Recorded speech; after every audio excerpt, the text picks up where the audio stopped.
C plus plus programming सीखने के लिए हमारे चैनल लर्न कोडिंग को सब्सक्राइब करें। सी प्लस प्लस प्रोग्रामिंग में आज का हमारा टॉपिक है ऑपरेटर। हम आपको बताएंगे ऑपरेटर्स क्या होते हैं, कितने टाइप्स के होते हैं और उनका यूज़ क्या है। ठीक है, सबसे पहले ऑपरेटर का मतलब क्या होता है। ऑपरेटर्स आर सिंबल्स, ठीक है, that tells the compiler to perform mathematical and logical operations on operands. Operands के ऊपर अगर आपको किसी भी टाइप का मैथमेटिकल या लॉजिकल ऑपरेशन परफॉर्म करना है तो आपको यूज़ करना पड़ेगा ऑपरेटर। और ऑपरेटर एक तरह का सिंबल होता है। ठीक है, जैसे मान के चलो हमारे पास ऑपरेंड है ए और बी, ये दो ऑपरेंड है हमारे पास। ठीक है, और इस ए का वैल्यू मान लो 10 है और इस बी के पास 20 है। अब मुझे क्या परफॉर्म करना है, इनको ऐड करना है। तो हम यहाँ पे ऑपरेटर यूज़ करेंगे क्या, प्लस। तो यहाँ पे b लिखेंगे, यहाँ पे a लिखेंगे, तो a प्लस बी करने से ये ऐड हो जाएगा, रिजल्ट मिल जाएगा हमें 30। तो ये a b हो गया ऑपरेंड। और इस a b में हमें क्या करना था, एडिशन करना था, तो हम ऑपरेटर यूज़ किए, ये प्लस, ये एक सिंबल है। ठीक है, और देखो ये हमें ऐड करके रिजल्ट दे रहा। तो यही काम होता है ऑपरेटर का। ठीक है, तो सी प्लस प्लस में ऑपरेटर्स कितने होते हैं। सबसे पहले अरिथमेटिक ऑपरेटर जो सबसे बेसिक होता है, addition, subtraction, multiplication, division, remainder के लिए। रिलेशनल ऑपरेटर वैल्यू को कंपेयर करने के लिए कंडीशन में यूज़ करते हैं हम, less than, greater than, less than equal, greater than equal, equal equal, not equal. ठीक है, logical operator logical operations perform कराने के लिए। ठीक है, कई बार ऐसा कंडीशन होता है कि हमें लॉजिकल ऑपरेशन के लिए इसको यूज़ करना पड़ता है। असाइनमेंट ऑपरेटर वैल्यू को असाइन करने के लिए किसी भी ऑपरेंड में, equal, plus equal, minus equal. ठीक है, इंक्रीमेंट डिक्रीमेंट ऑपरेटर, तो इंक्रीमेंट में भी दो आता है, प्री इंक्रीमेंट यानी ऑपरेंड से पहले ही प्लस प्लस, पोस्ट इंक्रीमेंट मतलब ऑपरेंड के बाद प्लस प्लस। और इसी तरह से डिक्रीमेंट, प्री डिक्रीमेंट मतलब ऑपरेंड से पहले माइनस माइनस, पोस्ट डिक्रीमेंट मतलब यहाँ पे भी क्या होगा, माइनस माइनस होगा ऑपरेंड के बाद। फिर हो गया टर्नरी ऑपरेटर, इसका यूज़ भी हम कंडीशन के लिए ही करते हैं। ठीक है, बिटवाइस ऑपरेटर। तो ये हो गए हमारे सी प्लस प्लस के ऑपरेटर्स। सबसे पहले हम बात करेंगे असाइनमेंट ऑपरेटर का क्या यूज़ है। ठीक है, तो यहाँ पे अगर मान लीजिए हमारे पास कोई वैल्यू है, मान लीजिए 4, ये एक वैल्यू है हमारे पास, इसको हमें किसी वेरिएबल में मान लीजिए स्टोर करना है, तो हमें क्या करना पड़ेगा, असाइनमेंट ऑपरेटर यूज़ करना पड़ेगा। तो यहाँ पे हम इक्वल्स यूज़ करेंगे और उसको एक वेरिएबल में, मान लीजिए ए नाम के वेरिएबल में हम स्टोर कर रहे हैं और इसका टाइप इंट रहेगा। ठीक है, क्योंकि 4 एक इंटीजर नंबर है। तो यहाँ पे ये जो आप इक्वल्स का सिंबल देख रहे हैं, इसी को बोलते हैं असाइनमेंट ऑपरेटर। इसका काम क्या होता है, किसी भी वैल्यू को स्टोर कराना वेरिएबल में। ठीक है, अब अगर हम इसको प्रिंट करें तो आप देखिएगा ए को प्रिंट करने से 4 आउटपुट आएगा। ठीक है, यहाँ पे देख लीजिए 4 प्रिंट हो गया। इसका मतलब ये जो 4 है ए में स्टोर हो चुका है इस असाइनमेंट ऑपरेटर की मदद से। आप एक और असाइनमेंट ऑपरेटर के बारे में जान सकते हैं यहाँ पे, कंपाउंड असाइनमेंट ऑपरेटर। वो क्या होता है, अगर हम यहाँ पे लिखे ए प्लस इक्वल्स, ठीक है, 10, और अभी यहाँ पे ए को अगर हम प्रिंट करेंगे तो क्या वैल्यू प्रिंट होना चाहिए, यहाँ पे आप देखेंगे 14 प्रिंट हुआ है। 14 कैसे प्रिंट हो गया, तो इसका मतलब, इस लाइन का मतलब ये हो गया ए इक्वल्स टू ए प्लस 10। इस पूरे लाइन का मतलब ये हुआ। तो यहाँ पे देखो ए का वैल्यू 4 है, तो 4 में 10 को ऐड कर देंगे तो वो कितना हो जाएगा, 14 ए में स्टोर हो गया, ए को प्रिंट किए तो वो प्रिंट हो गया। तो ये वाला हो गया हमारा कंपाउंड असाइनमेंट ऑपरेटर और ये हो गया हमारा सिंपल असाइनमेंट ऑपरेटर। ठीक है, अब चलो हम बात करते हैं अरिथमेटिक ऑपरेटर के बारे में। तो उसके लिए एक और वेरिएबल का हमें रिक्वायरमेंट होगा, तो यहाँ पे एक और वेरिएबल हम बना लेते हैं। और अरिथमेटिक में क्या होता है, एडिशन, सब्ट्रैक्शन, मल्टीप्लिकेशन, डिवीज़न, यही सब होता है। ठीक है, और एंडर लगा देंगे न्यू लाइन के लिए। तो इसी मैसेज को अगर हम मल्टीपल टाइम्स यूज़ कर लें, यहाँ पे क्या कर देंगे, हम सब्ट्रैक्ट कर देंगे, उसके बाद मल्टीप्लाई कर देंगे, फिर यहाँ पे हम डिवाइड कर देंगे।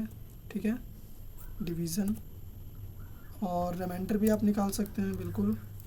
तो यहाँ पे आप रिमाइंडर के लिए ये यूज़ कर सकते हैं। ठीक है, अभी चलो इसको हम रन करते हैं। तो आप देख लो आउटपुट आया है, 4 और 5 को ऐड करने से 9 होगा, सब्ट्रैक्ट करने से -1 होगा, मल्टीप्लाई करने से 20 होगा, और जब हम डिवाइड करेंगे तो 0 पॉइंट समथिंग आएगा, लेकिन इंटीजर डेटा टाइप है इसीलिए वो 0 बोल रहा है। ठीक है, उसके बाद ये रिमाइंडर हमारा क्या आया है, 4 आया है। तो रिमाइंडर 4 कैसे आ गया, अगर हम 4 को 5 से डिवाइड करेंगे, ठीक है, तो इसका रिमाइंडर 4 ही आएगा। ठीक है, अब चलो हम आपको बताते हैं रिलेशनल ऑपरेटर के बारे में। रिलेशनल ऑपरेटर का यूज़ हम करते हैं कंपैरिजन करने के लिए। तो यहाँ पे अगर हम लेस देन लिख दें, ग्रेटर देन लिख दें, लेस देन इक्वल लिख दें, ठीक है, इसका यूज़ हम कंपैरिजन करने के लिए करते हैं। ग्रेटर देन इक्वल, उसके बाद इक्वल इक्वल, फिर आप यहाँ पे एक और ले सकते हैं, वो क्या होगा, नॉट इक्वल। तो ये ट्रू फॉल्स के फॉर्म में वैल्यू रिटर्न करेगा। अगर मान लीजिए ये ट्रू रहेगा तो 1 रिटर्न करेगा, फॉल्स रहेगा तो 0 रिटर्न करेगा, ठीक है। तो इसको अगर हम रन करें तो यहाँ पे हमें एक एरर शो कर रहा है, ठीक है। ये जो रिलेशनल ऑपरेटर है ना, इसको भी इस C++ के एक्सट्रैक्शन ऑपरेटर के साथ जोड़ ले रहा है। इसीलिए हमको क्या करना पड़ेगा, इन सभी को एक पैरेंथेसिस में, सेपरेट पैरेंथेसिस में इनक्लोज करना पड़ेगा अगर हमें एरर से बचना है तब, ठीक है। तो हम कर देते हैं, ज़्यादा टाइम तो नहीं लगेगा।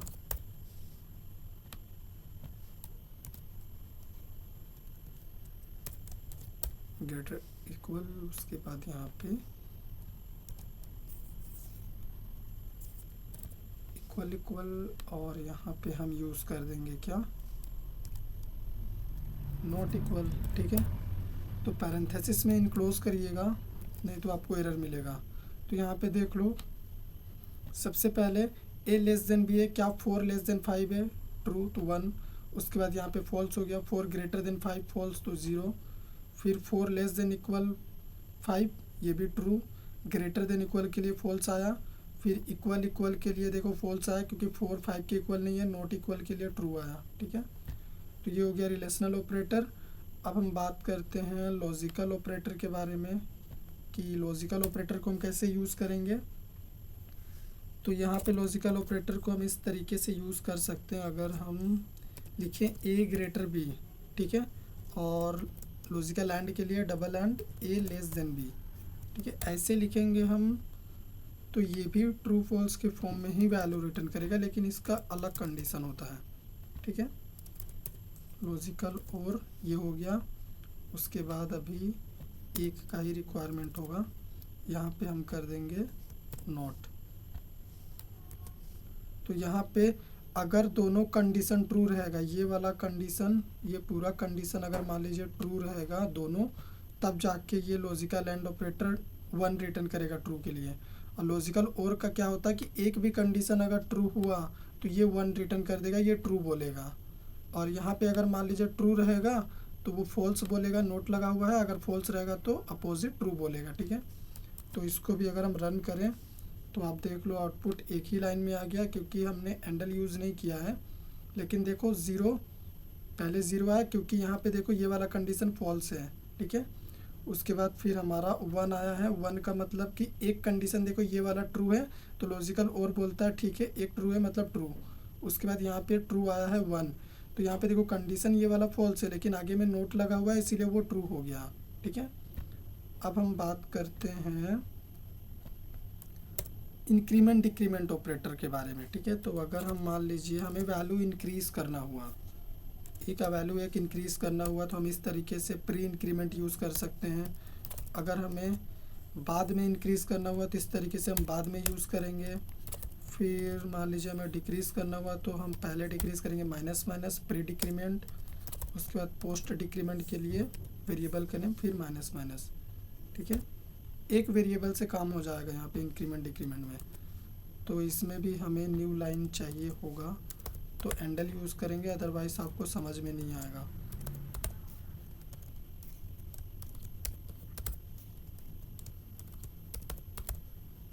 ठीक है, अभी देख लो आउटपुट आप,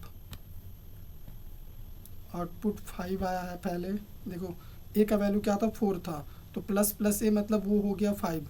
उसके बाद यहाँ पे ए पहले प्रिंट हुआ है, ठीक है, तो 5 प्रिंट हो गया। उसके बाद ए का वैल्यू बढ़ के हो गया 6, बाद में बढ़ा 6, ठीक है। उसके बाद यहाँ पे पहले माइनस हो रहा, तो 6 में अगर हम माइनस कर देंगे पहले ही, फिर ए को प्रिंट करेंगे तो वो फिर से 5 प्रिंट करेगा, ठीक है।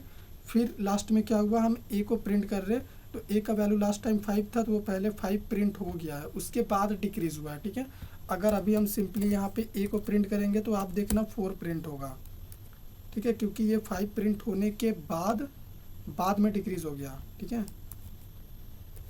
लास्ट में देखना 4 प्रिंट होगा, ये देखो 4 प्रिंट हुआ।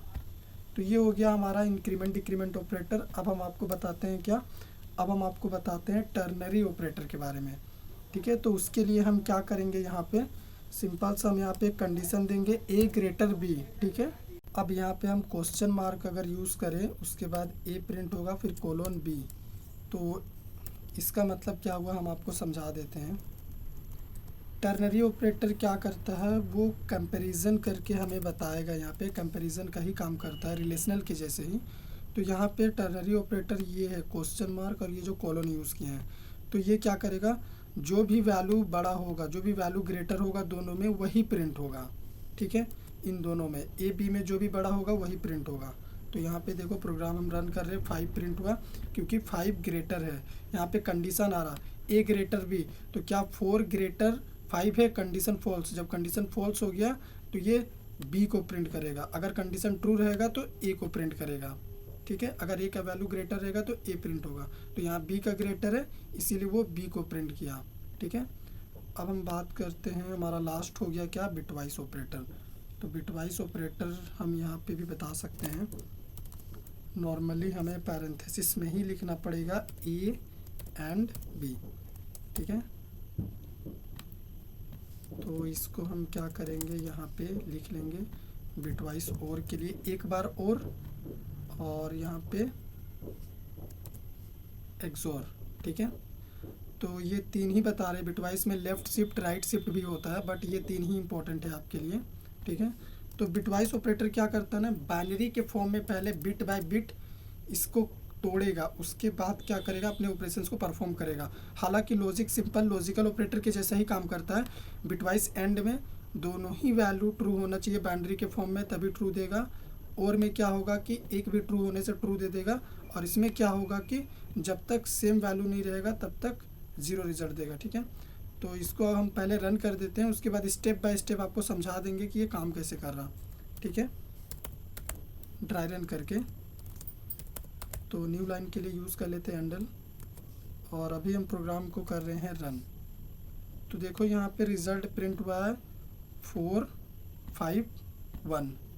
4 क्यों प्रिंट हुआ है हम आपको बताएंगे। बिटवाइस एंड ऑपरेटर 4 कैसे दे रहा है, ए एंड बी पे, ए और बी पे 5 कैसे आ रहा है, और ए एक्सोर बी पे 1 कैसे आ रहा है। ठीक है, तो चलो हम समझते हैं ये काम कैसे कर रहा है, कैसे बाइनरी के फॉर्म में करता है। ये अलग देखो, ए का वैल्यू 4 था, बी का वैल्यू 5 था। ठीक है, तो ए का वैल्यू 4 था, तो 4 का बाइनरी होता है 0100 और 5 का बाइनरी होता है 0101। ठीक है, पहले ये बाइनरी के फॉर्म में नंबर को तोड़ता है। ठीक है, वैल्यू देखो, ये 4 का बाइनरी है और ये 5 का बाइनरी है।